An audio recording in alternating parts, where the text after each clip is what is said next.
اللہ نبینا علیہ الصلوۃ والسلام اللہ کے پیغمبر، اللہ نے بیٹے بھی دیے، کھیت بھی دیے، بہت زیادہ جانور بھی دیے، بڑی دولت، بڑا کچھ۔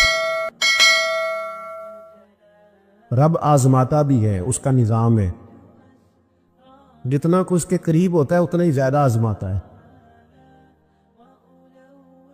فرشتے عرض کرنے لگے مولا جناب ایوب، اللہ کریم نے فرمایا یہ میرا دوست ہے، ایوب میرا نبی ہے، میرا پیغمبر ہے، میرا دوست ہے۔ تو فرشتے عرض کرنے لگے مولا کہ اس کو اتنا نواز دے، اس نے دوست تو بننا ہی ہوتا ہے۔ ایک روایت میں 7 بیٹے، ایک میں 14 بیٹے، کھیت کھلیان باغ بڑا کچھ، تو دوست تو بننا ہے۔ تو رب کریم نے فرمایا جاؤ آزما لو جا کے، یاری تیری سونا یا آزمائش تیریاں اگ، اے سونا پرکھ دیا جاؤں ہی پہلو نال اگاں دے لگ، جاؤ آزما لو۔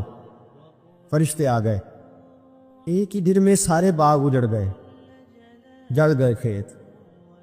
ایک دن لگا، بننے میں وقت لگتا ہے، اجڑنے میں وقت نہیں لگتا۔ ایک دن لگا تو جانور ایک بیماری سے سارے مر گئے۔ جناب ایوب گھر سے باہر نکلے، واپس آئے تو ساری اولاد کی لاشیں پڑی تھی۔ بڑا مشکل مسئلہ ہے نا، لیکن زبان پہ ایک ہی لفظ ہے، انا للہ و انا الیہ راجعون۔ حضرت ایوب صبر سے، حوصلے سے، اطمینان سے، اس پر بس نہیں، اللہ کے نبی پیغمبر، یہاں تو جو 5 نمازیں پڑھتا ہے وہ کہتا ہے مجھے بخار کیسے ہو گیا، حالانکہ میں نمازی ہوں، میں تو روزانہ سورۃ یاسین پڑھتا ہوں، میرے گھر میں فاقہ کیسے آ گیا، میں تو روزانہ صبح قرآن شریف کھولتا ہوں، پھر بھی حضرت کی میرے گھر کے اندر بیماری کا کیا لینا دینا۔ حضرت ایوب بیمار ہو گئے، 1 2 3 4 ہفتے، مہینے، سال نہیں، 16 سال بیت گئے بیمار ہیں، 16 سال بیت گئے۔ حضرت ایوب علیل ہے۔ ایک دن زوجہ قریب آئی تو کہنے لگی آپ اللہ کے نبی ہیں، آپ جو بھی دعا کریں مالک قبول فرما لیتا ہے، دعا کریں آپ کو شفا دے دے۔ جناب ایوب فرمانے لگے ایک بات تو بتاؤ، شفا کتنے دن رہی ہے؟ پہلے لگی 60 سال۔ فرمایا کھیت کھلیان اولاد مال دولت کتنا عرصہ رہا؟ کہا 60 سال۔ 60؟ آپ فرمانے لگے بیماری کو کتنے سال ہوئے؟ کہا 16 سال۔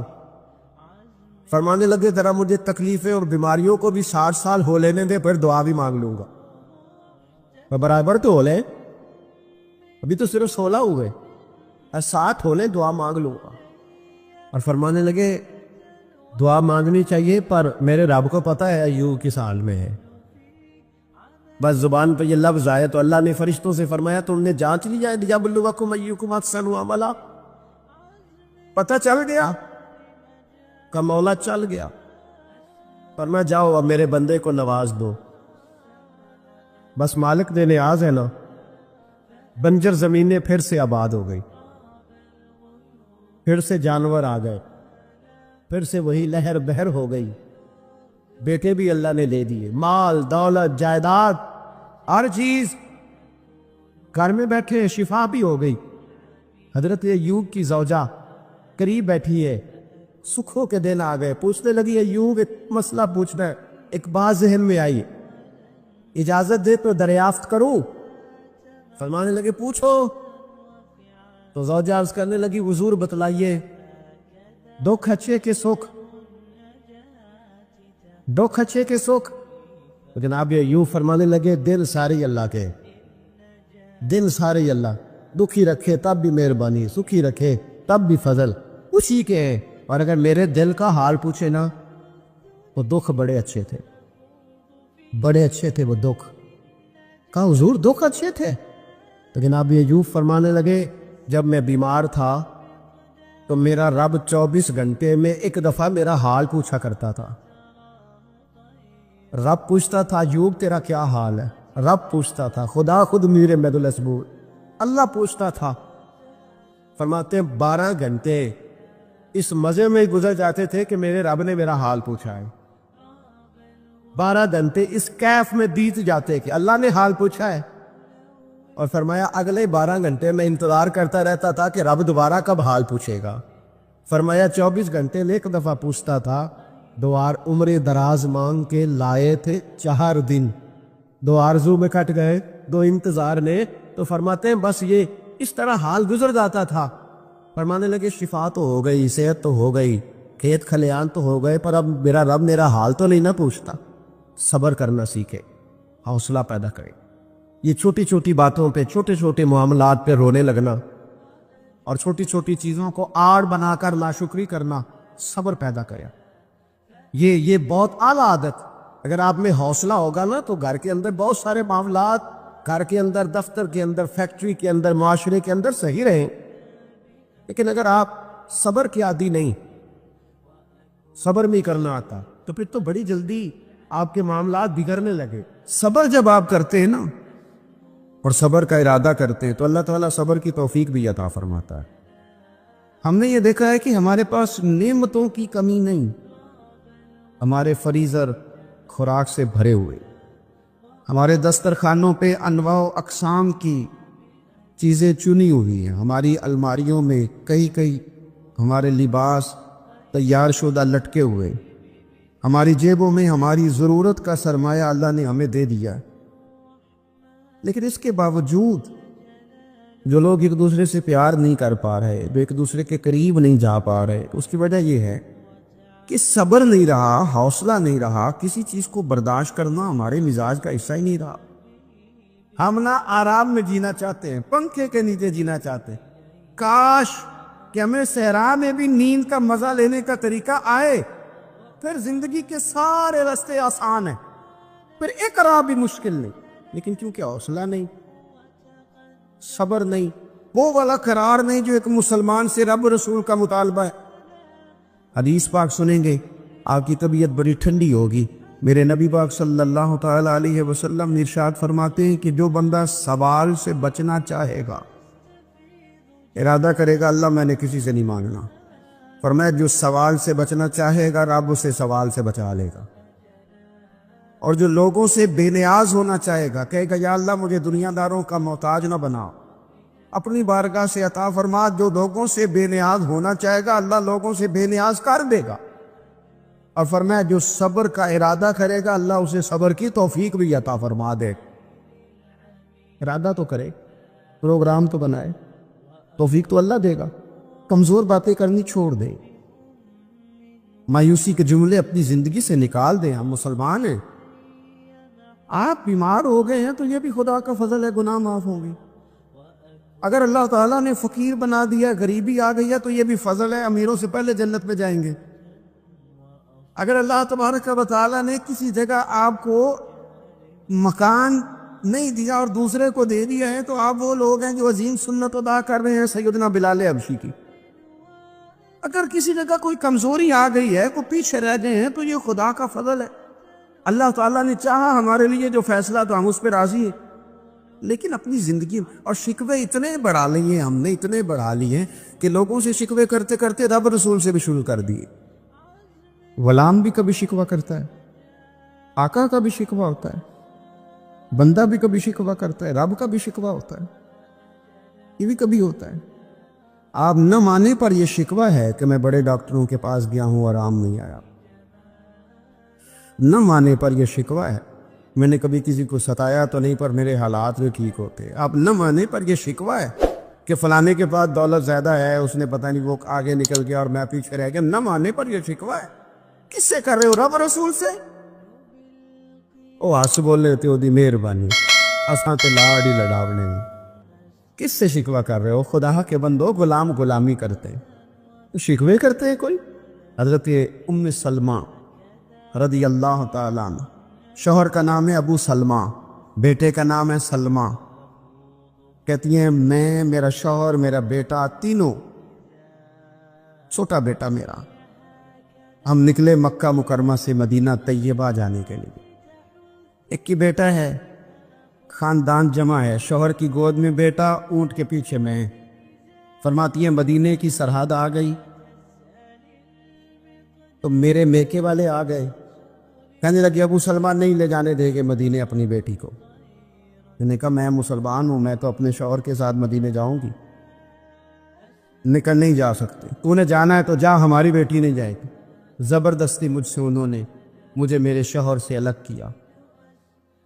کہتی ہے پھر میرے شوہر کے قبیلے والے آ گئے، وہ کہنے لگے اگر تم اپنی بیٹی کو نہیں نہ جانے دیتے تو یہ جو ہمارا پوتا ہے یہ ہماری نسل ہے، تمہارا نہیں، اسے ہم نہیں جانے دیں گے۔ وہ بچہ اپنی طرف کھینچتے تھے، میں اپنی طرف کھینچتی تھی، مدینے کی سرحد پہ۔ یہ جھگڑا زمین کے لیے نہیں ہو رہا، مکان کے لیے نہیں ہو رہا، حضور کے مدینے جانے کے لیے ہو رہا، حضور کے مدینے جانے کے لیے ہو رہا، مدینے جانے کے لیے ہو رہا۔ لنگ کئی مہینے تے برس گئے تے تیری دید نو دیدے ہی ترس گئے۔ انہوں نے بچہ کھینچا، میں نے اپنی طرف کھینچا، میرے بچے کا بازو اتر گیا۔ فرماتی ہیں میرے شوہر مدینے چلے گئے، بیٹا میرا میرے سسرال والے لے گئے، مجھے میکے والے لے گئے۔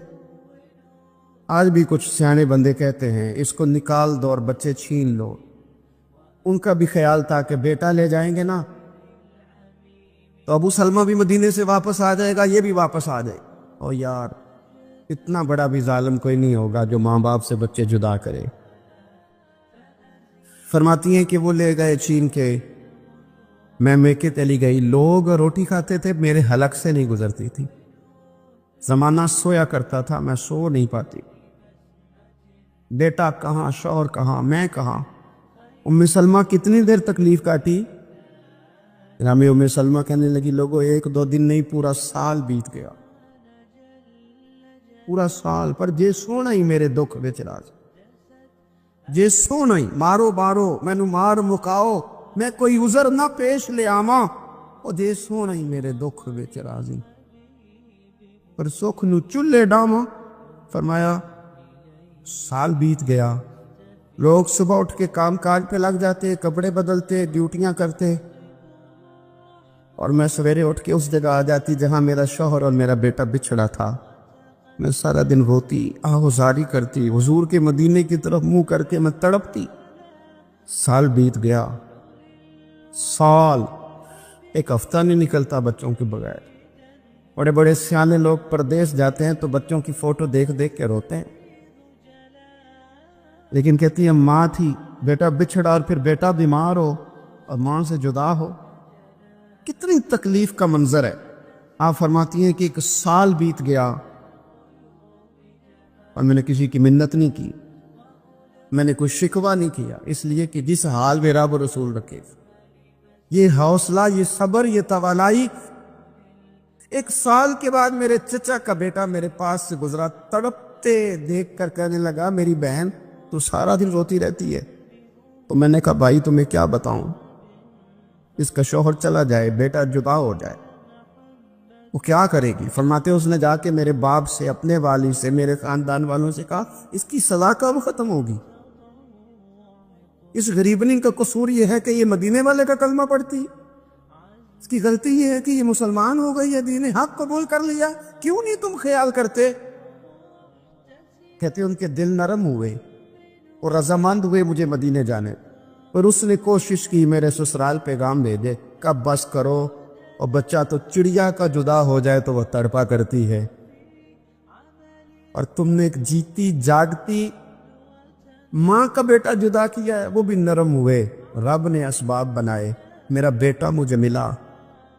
ایسے لگے تو رہ جا، میں نے کہا نہیں، تم مسلمان نہیں ہو، تمہیں پتہ نہیں نا، میں یہاں نہیں رہ سکتی، مجھے مدینہ ہی جانا ہے۔ اکیلی اتنا سفر، جنگلوں کا رستہ، پہاڑی رستہ طے کر لو گی؟ میں نے کہا میں کر لوں گی۔ جنوں ویک کے ٹھر دیاں اکھیاں نے، جنوں ویک کے ٹھر دا سینہ ہے۔ ربا تیری ساری خدائی ایک کی تے شہر مدینہ ہے۔ کہتی میں اونٹ پہ بیٹھی، بیٹا میں نے گود میں بٹھا لیا، میں سفر کرنے لگی، پر دل میں کھٹکا تھا کہ اتنا لمبا سفر، بیٹا چھوٹا ہے، کیسے کروں گی؟ کہتے مجھے عثمان بن طلحہ مل گئے، کہنے لگے کہاں جا رہی ہو بہن؟ میں نے کہا مدینے۔ کہنے لگے اکیلے جاؤ گی؟ میں نے کہا جانا تو ہے نا، کوئی ساتھ چلے نہ چلے پر شہر رسول تو جانا ہے نا۔ آپ فرماتی ہے میں نے عثمان بن طلحہ سے نیک بندہ کوئی نہیں دیکھا، میرے اونٹ کی لگام تھام لی۔ جب مجھے اونٹ پہ بٹھاتے تھے نا، اونٹ بٹھا کے چلے جاتے تھے، میں بیٹھ جاتی تھی تو آ کے لگام تھامتے، جب کہیں مجھے اتارتے تھے تو اونٹ بٹھا کے چلے جاتے تھے، میں اتر جاتی تھی تو اونٹ کو باندھتے تھے۔ سونا ہوتا تھا تو اونٹ بٹھا دیتے، میں اتر جاتی، وہ دور جا کے لیٹ جاتے۔ فرماتی جی پھر میرے لیے میرے رب نے اسباب پیدا کی اور میں مدینہ پہنچی، میں شوہر سے ملی، اور لوگوں میرے نصیب دیکھو، میں رہنے کہاں لگی؟ حضور کے مدینے میں، شہر رسول میں، شہر رہ پائے نظر ہوش میں آ، یہ کوب نبی ہے۔ میں حضور کے حرم کی زمین اور قدم رکھ کے چلنا، ارے سر کا موقع ہے او جانے والے مدینے کے خطے، خدا تجھ کو رکھے غریبوں فقیروں کے ٹھہرانے والے۔ کہتی ہے میں وہاں بسنے لگی۔ آپ فرماتی ہے مسلمانوں شاید مجھ سے زیادہ تکلیف کسی نے نہ سہی ہو، پر دیکھو 1 سال پورا میں تکلیف میں رہی، اور جب میرا صبر سال کو پہنچا، صبر کی عمر 1 سال ہوئی، تو پھر رب نے بندوبست کیا، پھر میرے گھر والے بھی نرم ہو گئے، سسرال والے بھی نرم ہو گئے، رب نے میرے آنے جانے کے لیے ایک بندے کا بندوبست بھی فرما دیا، پھر میرا شوہر تک بھی میں پہنچ گئی، مجھے مدینہ تو رسول بھی نصیب ہوا۔ 1 سال میں نے صبر کیا تھا، رب نے مجھے مستقل مدینے کا ٹھکانہ عطا فرما دیا۔ صبر اور استقامت، اگر آپ نے زندگانی میں آگے بڑھنا ہے تو ان 2 چیزوں کا وجود آپ کے ساتھ ہونا بڑا ضروری ہے۔ ہمارے مزاجوں میں بڑی جلدی بے صبری آ جاتی ہے، پائے سے بات نہیں ہوتے، کسی بات میں ٹھہراؤ نہیں ہوتا، طبیعت کے اندر وہ والا مزاج نہیں ہوتا جو انسان کو آگے لے کے چلتا ہے، جو اس کو آگے بڑھاتا ہے۔ اگر آپ نے آگے بڑھنا ہے تو پھر ذرا آپ میں کے مزاج میں ٹھہراؤ ہونا چاہیے، پھر ذرا تھوڑا سا سکون ہونا چاہیے۔ میرے رسول کریم علیہ السلام کی خدمت میں ایک شخص نے عرض کیا تھا، یا رسول اللہ صلی اللہ تعالی وسلم مجھے کوئی ایسی نصیحت کر دے کہ پھر مجھے کسی اور سے پوچھنے کی ضرورت نہ رہے۔ تو حضور نے ایک ہی جملہ کہا، فرمایا جب تو نے کہا نا کہ اللہ میرا رب ہے، پھر ڈٹ جا، پھر اس پہ ڈٹ جا، پھر کھڑا ہونا سی۔ جب آپ میں استقامت ہوتی ہے، صبر ہوتا ہے، دیکھیں حالات جب بگڑے تو انہیں صحیح ہونے میں ٹائم لگتا ہے کہ فوراً ٹھیک ہو جاتے ہیں۔ آپ بیمار ہو گئے، تکلیف ہوئی، کوئی آپ کو بیماری لگ گئی، آپ ڈاکٹر صاحب کے پاس گئے، انہوں نے آپ کو دیکھا، ٹریٹمنٹ کی، پھر دوائیاں لکھی، پھر انہوں نے آپ کو کہا کہ آپ کو 1 ہفتہ یا 1.5 ہفتہ دوائی کھانی ہے، یہ ایک شربت کی شیشی ہے، یہ ایک بوتل ہے، یہ ایک سیرپ ہے، 1 چمچ صبح 1 شام، اور پورا ہفتہ آپ نے استعمال کرنا ہے۔ اب آپ تو کہہ رہے تھے کہ میں نے ابھی ٹھیک ہونا ہے گھنٹے کے بعد، تو سارا نہ پی لوں سیرپ، سارا نہ پی لوں ابھی، اور 1.5 ہفتے کی دوائی ابھی نہ کھا لوں، تھوڑی تھوڑی کر کے بھی تو کھانی ہے نا، ساری کٹھی نہ کھا لوں، ہو جائیں گے ٹھیک؟ کیا خیال ہے آپ کا؟ نہیں ہوں گے۔ کیوں؟ اس لیے کہ جس ترتیب سے ڈاکٹر نے آپ کو بتلایا ہے، آپ کا وجود اسی ترتیب سے اسے قبول کرے گا، آپ کا جو وہ مرض ہے وہ اسی ترتیب سے بہتر ہوگا جس ترتیب سے ڈاکٹر نے، طبیب نے، حکیم نے آپ کو بتلایا ہے، اسی مرتب ترتیب سے آپ نے اس کو دوا کو استعمال کرنا ہے، تو اسی ترتیب سے وہ سارے معاملات ٹھیک ہو گئے۔ اب آپ کا تو منشا تھا کہ میں نے سویرے فوراً اٹھنا ہے اور میں نے دوا کھانی ہے تو میں نے فٹافٹ ٹھیک ہو جانا ہے، تو بھئی یہ آپ کی منشا تو ہے، لیکن حکمت کا تقاضا یہ نہیں ہے۔ حکمت کا تقاضا یہ ہے کہ آپ کو 1 گولی کھانی ہے، 1 چمچ سیرپ کا پینا ہے، آپ کو مناسب پرہیز کرنا ہے، اس کے بعد جا کے آپ کی طبیعت ٹھیک ہوگی۔ لیکن اگر آپ کا یہ پروگرام بن گیا ہے کہ نہیں میں نے تو شام کو ہی ٹھیک ہونا ہے، تو یہ ممکن ہے نہیں ہے۔ اس کے لیے آپ کو ذہنی طور پر تیار ہونا چاہیے، آپ کو سمجھنا چاہیے کہ بہت ساری چیزیں ایسی ہوتی ہیں جنہیں وقت دینا پڑتا ہے، بہت سارے حالات ایسے ہوتے ہیں جنہیں ٹائم دینا پڑتا ہے، وہ اپنے وقت پر جا کے چیزیں درست ہو جاتی ہیں۔ لیکن ہم چاہتے ہیں کہ ہم ابھی کریں، سویرے کریں، شام کریں، وہ کئی دفعہ صحیح کرنے کی بجائے ماحول کو ہم خراب کر لیتے ہیں۔ انہیں وقت دیں، انہیں ٹائم دیں، انہیں موقع دیں۔ میرے رسول کریم صلی اللہ تعالیٰ علیہ وآلہ وسلم ہجرت سے چند دن پہلے نہ خانہ کعبہ کو اندر سے دیکھنے کا دل کیا میرے نبی پاک کا، کیا مجھے مکہ چھوڑ کے مدینہ طیبہ جانا ہے تو میں ذرا کعبہ معظمہ کے اندر سے زیارت کر لوں۔ عثمان بن طلحہ ایک شخص